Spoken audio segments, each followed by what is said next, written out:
In today's video, I'm going to teach you how to check Cloudflare DNS. Whether you're managing a personal website, handling DNS for a client, or making adjustments to your business domain, understanding how to access and manage DNS records in Cloudflare is an essential skill for anyone working with web infrastructure. By the end of this walkthrough, you'll be able to confidently view, edit, and update your DNS settings whenever necessary. So let's get right into it and break this process down step by step.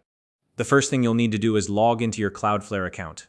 Head over to the Cloudflare website and enter your login credentials, your email address, and password. If you've enabled two-factor authentication for added security, make sure to complete that step as well. Once you're in, you'll be taken to the account dashboard. Now, on the account dashboard, you'll see a list of all the domains that are connected to your Cloudflare account. This is essentially your home base for managing multiple domains.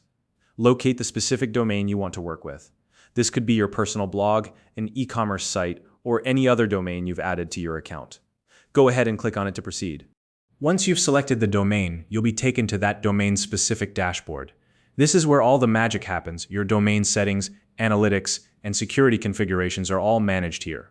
From this dashboard, look for the section labeled DNS. Depending on the layout, it might appear as a tab at the top or as an option in the left-hand menu. Sometimes it's simply labeled as DNS Records. Click on that to access the DNS management area.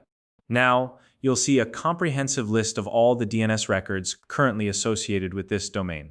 These include A records, CNAME records, MX records, TXT records, and more. Each one serves a specific purpose. For example, A records point your domain to an IP address, while MX records handle email routing. Take a moment to familiarize yourself with the list and identify which records you need to manage or review.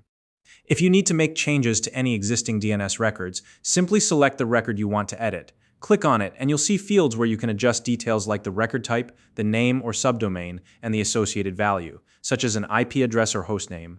Make the necessary changes, and once you're satisfied, save your updates. Sometimes, you might notice outdated or irrelevant records that are no longer needed. It's a good idea to clean up your DNS zone by deleting these records.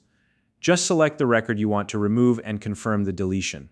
This helps maintain a tidy and organized DNS configuration.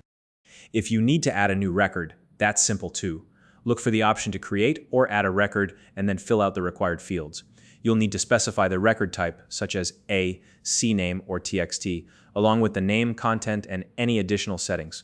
For example, if you're adding an A record, you'll need to input the subdomain name and the corresponding IP address. Once everything is filled out, save the new record. After making any changes, whether you've added, edited, or deleted records, you'll want to save all your updates. This ensures that the new settings are applied to your DNS zone. Remember, it may take some time for these changes to propagate across the internet. DNS updates usually happen quickly, but in some cases it could take a few hours for everything to update globally. Finally, verify that your changes have propagated correctly. You can use online tools or terminal commands like nslookup to confirm that the updated DNS records are being recognized. This step is crucial if you've made significant updates, such as pointing your domain to a new server. And with that, you've successfully checked and managed your Cloudflare DNS. If you found this video helpful, please like and subscribe.